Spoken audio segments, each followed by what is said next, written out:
Hello, everyone. Welcome on Frankly Speaking. My guest today is Heather Newwood. She is a spokesperson for United States Department of State and also a celebrated journalist from United States of America. Welcome. Thank you. Frankly It's Speaking. Wonderful to be here. Thank you so much. Yeah, thank you very much for joining me on the show. I think for the first time you're visiting Bangladesh as a part of an important delegation to assess the situation with regards to Rohingya. And you have visited Cox's Bazar, some of the camps. Yes. So primarily, what's your basic assessment on visiting these camps? Yeah. Let me start by saying that our Secretary of State, Rex Tillerson, personally asked me and our delegation to come over here to take a look at the crisis and to talk with some of the refugees who are here in Bangladesh. We arrived on Saturday morning, or at least I arrived here in Bangladesh on Saturday morning, and immediately went to some of the camps to see firsthand and hear some of the stories coming from the people themselves and also speak with some of the aid workers. We saw people from many countries who were pitching in to help. The United States has been the largest donor, giving $104 million in 2017. We anticipate we'll be able to give more in the future. Dedicated for Rohingyas? These go for internally and externally displaced people from Burma. Okay. So some of this goes to aid groups in Bangladesh, some of it goes to aid groups in Burma. We saw other countries participating though, and I was really so pleased to see Japanese taking part, Canadians taking part, Italians taking part, and many others as well. Arriving at Cox's Bazar yesterday was a very heavy sight. As a mother, it's so difficult to see children in crisis, to see the elderly in crisis, so many women and men forced out of their homes. Incredibly pleased to see the generosity firsthand of the Bangladeshi government. I had heard about that in Washington, how much the government of Bangladesh had done to welcome these people going through such terrible times, but to see it firsthand, it was really incredible to see how much your government is doing on behalf of these people. We watched, we had heard about people crossing the border from Burma into Bangladesh. We went to that site, the border crossing, where people were told 2,000 yesterday alone walked through. Yeah. We saw some of the aid groups with the buses as they picked up the most vulnerable of those people and brought the elderly, the young children into the camps. The aid groups then picked up and literally carried these men who could not walk themselves into a medical triage unit, and they provided them the care that they needed. There was a baby who brought me to tears. So small, looked like a newborn. It turns out the baby was 2 months old, but was in distress. It's shocking. It really was very shocking. As a mom, as an American, as a human being. They immediately took that baby to the hospital. We saw a little girl as she was just about to be reunited with her mother. Her family, many members in her family had been killed, but her mother was found alive. So an incredible thing to see firsthand so that we can go back to Washington and tell the United States and other countries about the work that you're doing, the government of Bangladesh, and the work that the United States and its partners are conducting. Heather, it's quite understandable that Bangladesh has opened its heart and home, both. But the international community also standing by Bangladesh, extending support to the Rohingyas. But what effective measures being taken against the persons, against the regime as holding responsible for all the atrocities? Yes. What the United States is looking at? So a range of options that a range of things the United States has been involved with. When the attacks took place on August the 21st, the United States started by putting out a statement. One of the things that I've recognized in this position working for the U.S. State Department is when the United States speaks, people tend to listen. And that has power and that has the ability to influence. We're not seeing enough action today, but that was a start. We have put out many statements in talking about our concern about the atrocities that the Rohingya have gone through and others. Vice President Mike Pence, yes. He asked for swift and strong action against. Certainly. Our ambassador to the United Nations, Nikki Haley, has as well. Yeah. Our Secretary of State, Rex Tillerson, has made numerous phone calls. He's spoken to Aung San Suu Kyi. Yes. He's spoken to the head of the Burmese military as well. And Secretary Tillerson will be making a stop on the 15th of November to Burma to meet with various government officials. The United States has sort of a toolkit of options that it can use to to push the government of Burma to do more to resolve this crisis and to allow the Rohingya and other affected peoples to eventually be able to come home. Those include sanctions. About a week and a half ago, the United States took steps to sanction some military members of the government of Burma. We know that those sanctions can have an effect. We have the ability to dial up and dial back sanctions as governments start to cooperate more. So we have a range of options. We have more options that we can employ. But I know the Secretary looks forward to going to Burma to see this firsthand and to talk with government officials. As a member of important delegation, what recommendations you are going to put forward to the Secretary of State? I heard that Secretary of State is thinking about terming the genocide or the atrocities as an ethnic cleansing in Burma. Yes, so I don't want to get ahead of anything and that the Secretary may announce in the future. Those are things that are taken very, very seriously on the part of the U.S. government, making any kind of designation of that sort. We have certainly heard people use those terms that you have used. That is something that the U.S. government continues to assess. We take that responsibility very seriously.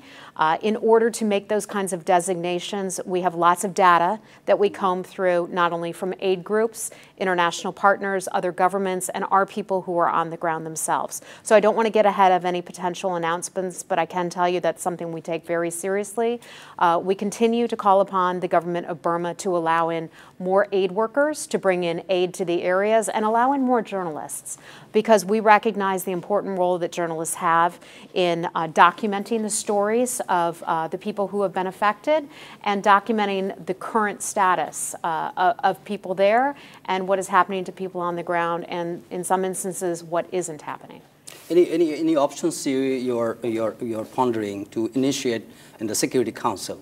Any resolution are you thinking about? Well, the United States government, along with other governments, have a range of options that it can employ and push forward with.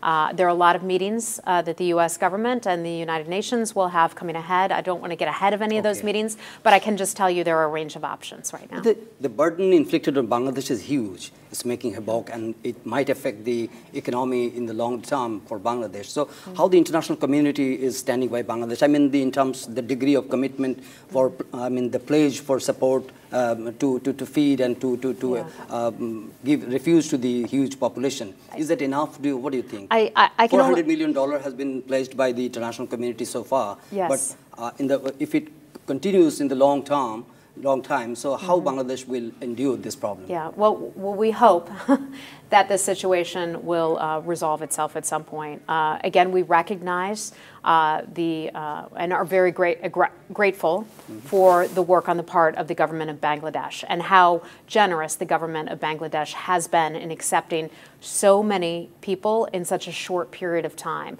Our governments, my government and your government, have a very close, long-standing cooperative relationship.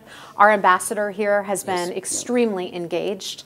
We have one of our top State Department officials coming tomorrow, just as we've had an important delegation of State Department officials leave today. So I know we're looking forward to having more conversations with the government and having conversations about what resources might be needed in the future. How do you see the overall partnership between Bangladesh and the United States? We have been very remarkable and significant relations. We have made a lot of progress in various areas. Yes. So how you look at the bilateral partnership? I think as governments, we have some similarities, certainly. Yeah. Long-standing cooperative partnership. Yeah. We have partnerships when it comes to counterterrorism, sharing intelligence. We certainly have partnerships when it comes to democracy, that shared sort of sense of values.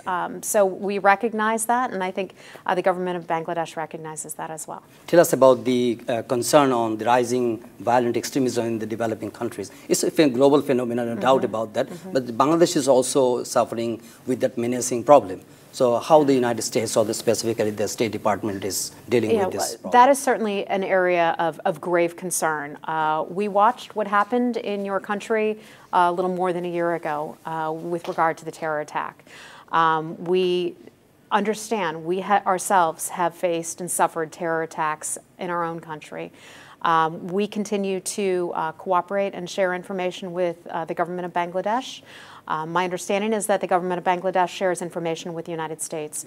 As we look at what has happened with the in the Rakhine State, we also recognize that vulnerable populations can be ripe for terrorist activity, for having people try to employ them into terror activities.